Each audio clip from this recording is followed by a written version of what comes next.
کی اصلی محنت سے کوئی تعلق نہیں. جانتے ہو دعوت و تبلیغ کی محنت کیا چیز ہے؟ ایک نوجوان تھا جو حضرت مولانا الیاس رحمۃ اللہ علیہ سے بڑی محبت اس کو ہو گئی. کالج میں پڑھتا تھا اس زمانے میں، یا کوئی اور کام کرتا ہوگا، داڑھی منڈاتا تھا، کلین شیو تھا، لیکن اللہ کے دین کے لیے حضرت مولانا الیاس رحمۃ اللہ علیہ سے اس کو محبت ہو گئی. وہ دن بھر اپنا سارا کام سے فارغ ہو کر وہ جب حضرت کے رات میں آرام کرنے کا وقت آ جاتا تھا تو وہ خدمت کے لیے آتا تھا، اور اس نے اجازت لے لی اور بڑی محبت سے وہ حضرت کا بدن دباتا تھا کہ ذرا تھکے ہوئے ہیں دن بھر کے، تھوڑا آرام مل جائے. اندھیرا ہوتا تھا، بجلی تھی نہیں، تو کئی راتیں گزر گئیں، کئی دن گزر گئے، اچھا خاصا وقت گزر گیا، خدمت کرنے کے لیے آتا رہا. ایک دن حضرت مولانا الیاس کی نظر پڑی تو دیکھا کہ اس کے چہرے پر داڑھی نہیں ہے.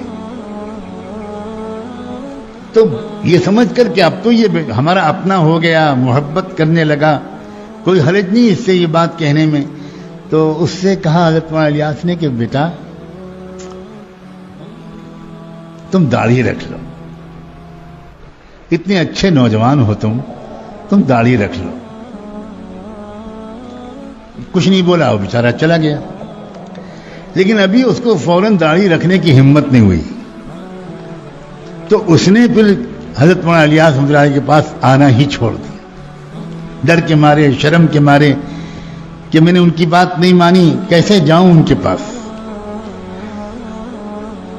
بس اتنا ہوا. اب جب ایک دن نہیں آیا، 2 دن نہیں آیا، تو یہ ہے دعوت و تبلیغ. حضرت مولانا الیاس رحمۃ اللہ علیہ بے چین ہو گئے، اور بے چین ہو کر اس لڑکے کو برا بلا نہیں کہنا شروع کیا. اپنے ساتھیوں سے کہا کہ میری مغفرت کی دعا کرو، مجھ سے کتنی بڑی غلطی ہوئی ہے، میں بھی کیسا بے سلیقہ جلد باز انسان ہوں. اتنا پیارا اللہ کا بندہ آتا تھا اور میں نے جلد بازی میں اس سے کچھ کہہ دیا، اور وہ بیچارہ ابھی شاید عمل نہیں کر سکا اور اس نے آنا بھی چھوڑ دیا. اب میں اس کو کہاں ڈھونڈوں؟ تو 2 رکعت صلاۃ الحاجت پڑھ کے نماز پڑھنی شروع کر دی. اللہ اس نے اس بندے کو بھیج دیجئے، میں اس سے معافی مانگ. اللہ ایسا نہ ہو کہ میری موت ہو جائے، میرا وقت آ جائے اور میں اس سے معافی نہ مانگ چکا ہوں. اللہ بھیج دیجئے اس کو، مجھے سمجھ میں نہیں آتا میں کہاں تلاش کروں اس کو. چند دن کے بعد ان کی دعاؤں کی قبولیت کا یہ اثر تھا کہ وہ نوجوان شرمایا ہوا بہرحال آ گیا، لیکن آگے نہیں بڑھ رہا تھا. اب جب نظر پڑی حضرت مولانا الیاس کی، لپک کے اس کے پاس گئے، سینے سے لپٹا لیا، اس کی پیشانی کو چوما اور کہا بیٹا تم باقی بات بعد میں، میرے پیارے میں نے جلدی کر دی تھی، تمہارا دل دکھ گیا، مجھے معاف کر دو. ایک مومن کا دل دکھانا بہت بڑا گناہ ہوتا ہے، مجھے معاف کر دو.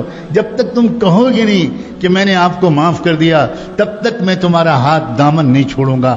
کہو کہ میں نے معاف کر دیا. وہ قدموں پہ گر گیا. اس نے کہا حضرت مجرم تو میں ہوں، معافی مجھے مانگنی چاہیے، میں سنت رسول پر عمل نہیں کرتا، آپ کا دل دکھایا، پھر آپ کی بات بھی میں نے نہیں مانی، آپ الٹا معافی مانگ رہے ہیں. بس آج سے میں وعدہ کرتا ہوں اب میں داڑھی کو کبھی شیو نہیں کروں گا. اللہ کے بندو، اے خدا کے بندو، دین کی اصل حقیقت کو سمجھو.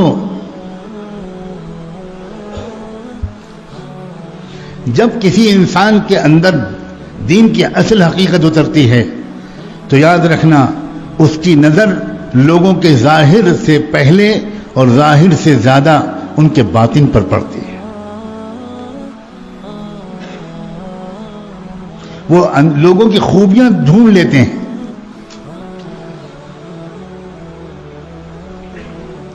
اس لیے ظاہری طور پر کچھ دینی شکل صورت بنا لینے پر مطمئن اور قانع ہو کر نہ رہ جانا